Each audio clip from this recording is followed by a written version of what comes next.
67세 정숙 씨는 평생을 교사로 살아오며 수많은 아이들을 가르쳤습니다.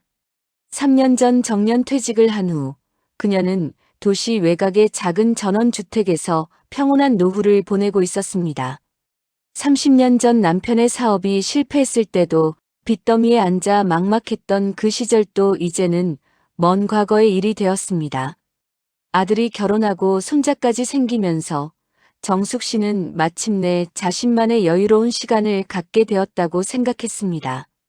그날도 평소와 다름없는 오후였습니다. 마당에서 국화꽃에 물을 주고 있던 정숙 씨의 휴대폰이 울렸습니다. 화면에는 아들의 이름이 떠 있었습니다. 평소 자주 안부를 묻는 효자 아들이라 별다른 의심 없이 전화를 받았습니다. 여보세요, 민수야? 엄마 맞죠? 그런데 뭔가 이상했습니다. 목소리가 평소 아들과는 달랐습니다. 떨리는 목소리에 울음기가 섞여 있었지만 어딘가 어색한 느낌이 들었습니다. 민수야, 무슨 일이야? 왜 울어? 엄마, 저 지금 정말 큰일 났어요. 사람을 다치게 했어요. 어떡하죠? 30년간 교직에 몸담으며 수천 명의 학생들을 만나온 정숙 씨의 직감이 발동했습니다. 자신의 아들이라면 이렇게 다급한 상황에서도 엄마가 아니라 어머니라고 부를 텐데 게다가 말투도 평소와 달랐습니다. 전개. 차근차근 말해봐. 정확히 무슨 일인지. 정숙 씨는 일단 침착하게 상황을 파악해보기로 했습니다.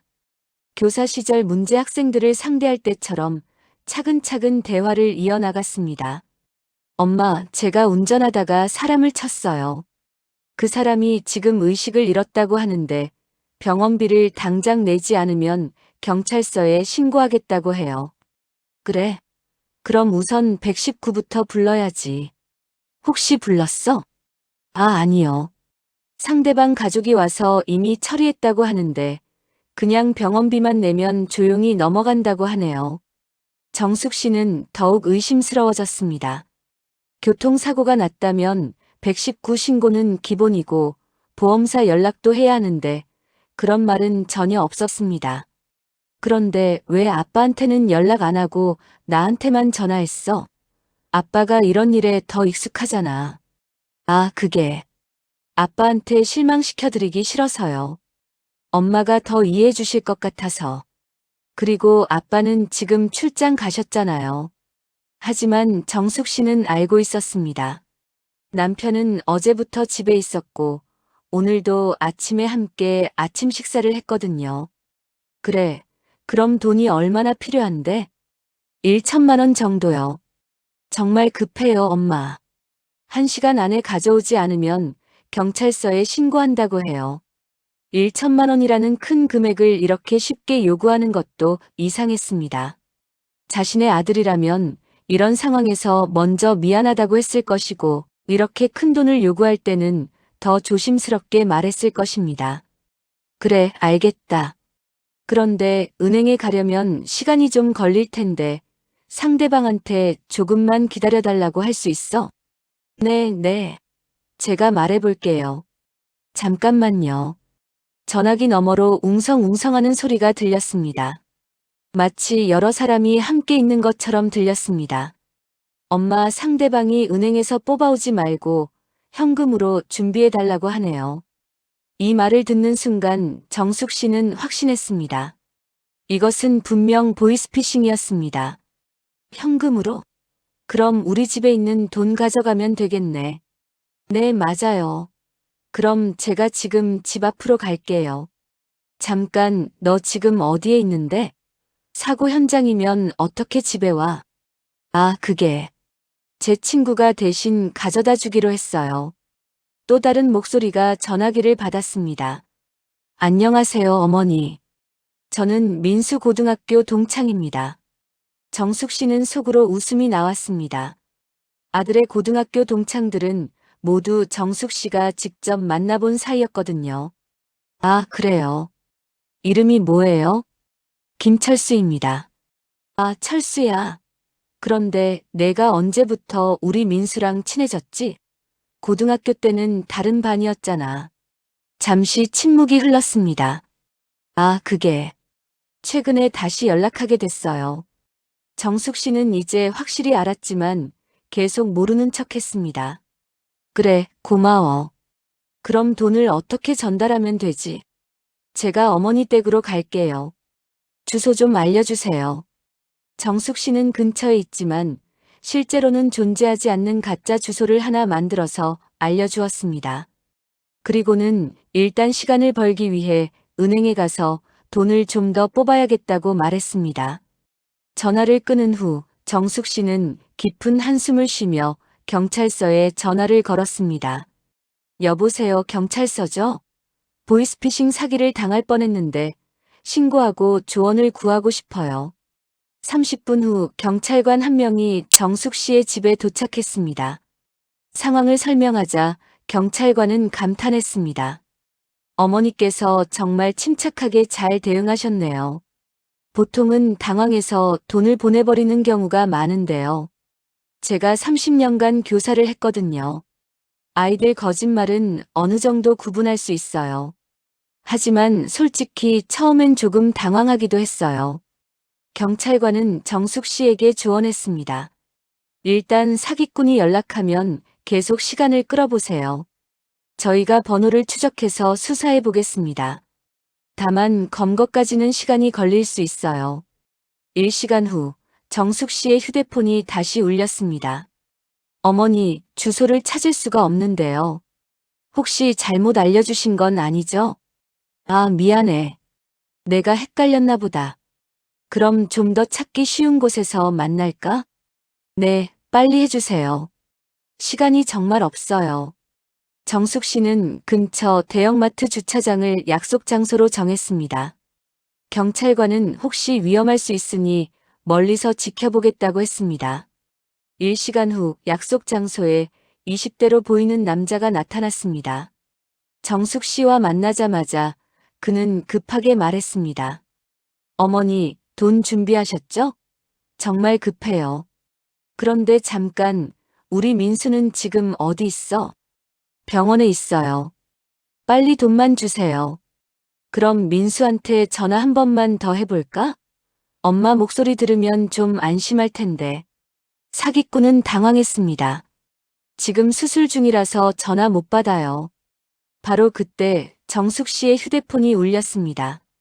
진짜 아들 민수가 전화를 건 것입니다. 어머니, 안녕하세요. 오늘 저녁에 아이들과 함께 뵙러 갈게요. 정숙 씨는 사기꾼을 쳐다보며 말했습니다. 이상하네. 우리 민수가 지금 전화했는데? 사기꾼은 그제야 자신이 들킨 것을 깨달았습니다. 하지만 이미 경찰이 근처에서 지켜보고 있었고 도망치려던 사기꾼은 곧 체포되었습니다. 하지만 진짜 충격은 며칠 후에 기다리고 있었습니다. 일주일 후 경찰서에서 연락이 왔습니다. 체포된 사기꾼의 휴대폰을 분석하던 중 놀라운 사실이 발견되었다는 것입니다. 그의 휴대폰에는 정숙 씨의 남편과 며느리가 주고받은 메시지들이 저장되어 있었습니다. 어머니, 이걸 좀 보세요. 수사관이 보여준 메시지 내용을 보는 순간 정숙 씨는 믿을 수 없다는 표정을 지었습니다. 정숙 씨의 남편이 사기꾼에게 보낸 첫 번째 메시지에는 우리 집사람이 오늘 오후 2시부터 5시까지 혼자 집에 있을 예정이니 그때 연락해라고 구체적인 시간까지 알려준 내용이 적혀 있었습니다. 며느리가 답장으로 보낸 메시지는 더욱 충격적이었습니다. 시어머니 통장 잔고를 몰래 확인해 봤는데 2천만 원 정도는 충분히 있어요. 1천만 원 정도 요구해도 될 것 같아요 라는 내용이었습니다. 그 다음 대화를 보면 정숙 씨의 남편이 성공하면 약속한 대로 500만 원은 내가 챙겨줄 테니까 제대로 해라고 보낸 것이 확인되었습니다. 며느리는 이에 시어머니는 정말 착하신 분이라 아들 일이라고 하면 절대 의심하지 않으실 거예요. 걱정 마세요라고 답장을 보냈던 것으로 나타났습니다. 정숙 씨는 그 자리에서 현기증을 느꼈습니다. 다리에 힘이 풀려 의자에 주저앉았습니다. 그리고 한참 동안 말을 할 수 없었습니다. 몇 분이 지나서야 정숙 씨는 떨리는 목소리로 이게 정말 우리 가족이 한 일인가요? 라고 물었습니다. 수사가 계속 진행되면서 더욱 참담한 진실이 드러났습니다. 정숙 씨의 남편은 6개월 전부터 몰래 대출을 받아 주식 투자를 하다가 2천만 원의 손실을 봤습니다. 며느리는 친정 아버지가 사업에 실패하면서 500만 원의 빚을 떠안게 되었습니다. 가장 마음 아픈 것은 이들이 나눈 사전 계획 대화였습니다. 경찰이 보여준 또 다른 메시지에서 며느리가 처음에 시어머니께 솔직하게 도움을 요청해보면 어떨까요? 라고 물어본 내용이 있었습니다. 하지만 정숙 씨의 남편은 안 돼. 우리 아내는 돈 문제에 워낙 신중해서 특히 투자 손실이라고 하면 절대 이해하지 못할 거야 라고 답했습니다. 그러자 며느리가 그럼 이 방법밖에 없는 것 같아요. 어차피 나중에는 우리가 상속받을 돈이니까 미리 쓰는 거라고 생각하면 되잖아요 라고 제안했던 것으로 확인되었습니다. 정숙 씨의 남편은 이에 맞아 그냥 상속을 조금 앞당기는 거지라고 동의했습니다. 하지만 가장 가슴 아픈 대화는 마지막 부분이었습니다. 며느리가 혹시 민수한테는 절대 말하지 않으실 거죠? 라고 걱정스럽게 묻자 정숙 씨의 남편은 당연하지. 우리 아들은 너무 착하고 정직해서 이런 일 절대 이해하지 못할 거야. 오히려 우리를 말리려고 할 거고라고 답했습니다. 그러면서 덧붙인 말은 이건 우리끼리만 알고 있자. 성공하면 아무도 피해보는 사람 없이 모든 게 해결되었습니다. 정숙 씨는 이 모든 내용을 들으며 자신의 30년 결혼 생활이 얼마나 허상이었는지 깨달았습니다. 남편의 사업이 실패했을 때 밤낮으로 일하며 빚을 갚아준 것도, 며느리가 시집 올 때 모든 살림살이를 새로 사준 것도 이들에게는 당연한 것으로 여겨졌던 것입니다. 하지만 정숙 씨는 쉽게 무너지지 않았습니다. 처음에는 깊은 절망감과 배신감에 빠져 며칠 동안 잠도 제대로 이루지 못했습니다. 그러나 시간이 지나면서 서서히 분노가 솟아오르기 시작했습니다. 이제야 모든 게 명확해졌네. 내가 어떻게 살아야 할지도 알겠고. 한 달여의 수사와 재판 준비 기간을 거쳐 사기꾼과 공모한 남편, 며느리 모두 법정에 섰습니다. 하지만 실제 피해가 발생하지 않았고 초범이라는 점을 고려하여 남편은 사기 공모와 배임 혐의로 1년, 집행유예, 며느리는 사기 공모 혐의로 6개월 집행유예를 선고받았습니다. 재판 과정에서 더욱 충격적인 사실들이 추가로 밝혀졌습니다. 남편은 정숙 씨 명의로 몰래 대출을 받으려다 실패했고, 며느리는 시어머니의 통장 잔고를 몰래 확인한 적이 여러 번 있었던 것으로 드러났습니다. 정숙 씨는 재판장에서 담담하지만 단호한 목소리로 이렇게 말했습니다. 저는 평생 가족을 위해 헌신하며 살아왔습니다. 남편이 사업에 실패했을 때도 원망 한 번 하지 않고 함께 어려움을 이겨냈습니다. 며느리가 시집 올 때도 친딸처럼 아껴주었습니다. 하지만 제가 받은 것은 감사가 아니라 당연함이었고 존경이 아니라 계산이었으며 사랑이 아니라 이용이었습니다. 저는 더 이상 이런 관계를 지속할 수 없습니다. 재판이 모두 끝난 후 정숙 씨는 즉시 이혼 절차에 들어갔습니다. 재산 분할 과정에서 정숙 씨가 번 돈과 상속받은 재산이 대부분이라는 것이 입증되어 정숙 씨가 전체 재산의 70%를 가져갈 수 있었습니다. 가장 힘들었던 순간은 아들에게 이 모든 진실을 알리는 것이었습니다. 아들은 아내와 아버지의 배신 사실을 알고 말 그대로 충격에 빠졌습니다. 엄마, 정말 죄송해요. 제가 왜 우리 가족에게 이런 일이 일어나고 있는지 전혀 눈치채지 못했을까요? 아니야, 민수야. 내 잘못이 아니야. 너도 나처럼 가족을 믿고 살았던 거잖아. 그게 정상이고 그게 당연한 거야. 아들은 아내와의 관계를 심각하게 재고하겠다고 했고 당분간 아이들과 함께 정숙 씨 집에서 지내게 되었습니다. 1년이 흐른 후 정숙 씨는 자신의 경험을 바탕으로 지역 경로당과 복지관에서 보이스피싱 예방 강의를 시작했습니다. 많은 어르신들이 정숙 씨의 생생한 경험담에 귀를 기울였습니다. 어르신들, 아무리 가족이라고 해도 무조건 믿으면 안 됩니다. 급하게 돈을 요구하는 전화가 오면 반드시 직접 확인해 보세요. 그리고 조금이라도 의심스러우면 주저하지 말고 경찰에 신고하시기 바랍니다. 정숙 씨의 강의를 들은 수많은 어르신들이 실제로 보이스피싱 사기를 예방할 수 있었고, 지역 경찰서에서도 정숙 씨에게 감사 표창을 전달하기도 했습니다. 판결 후에도 남편은 끊임없이 정숙 씨에게 용서를 구하며 다시 돌아가고 싶다고 애원했습니다. 하지만 정숙 씨의 마음은 돌 같았습니다. 당신은 저에게서 돈보다 훨씬 소중한 것을 빼앗아갔어요. 바로 믿음과 신뢰예요. 그건 아무리 시간이 흘러도 아무리 사과해도 되돌릴 수 없는 거라는 걸 이제 아시겠죠. 며느리 역시 마찬가지로 눈물로 용서를 구했지만 정숙 씨의 결심은 변하지 않았습니다. 당신은 저를 가족이 아니라 그냥 돈 있는 할머니로만 봤던 거예요. 시어머니가 아니라 이용할 수 있는 ATM 기계로만 생각했던 거고요. 이제 그 진심을 알았으니 더 이상 가족인 척할 필요 없어요.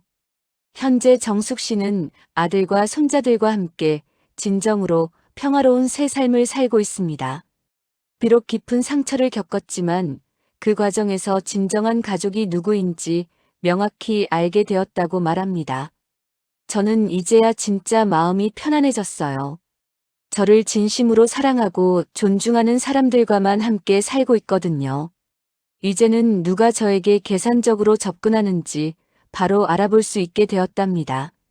아들은 결국 아내와 이혼을 결정했고 정숙 씨와 함께 아이들을 올바르게 키우며 진정한 의미의 가정을 새롭게 꾸려나가고 있습니다. 정숙 씨의 이야기는 많은 사람들에게 깊은 교훈을 주었습니다.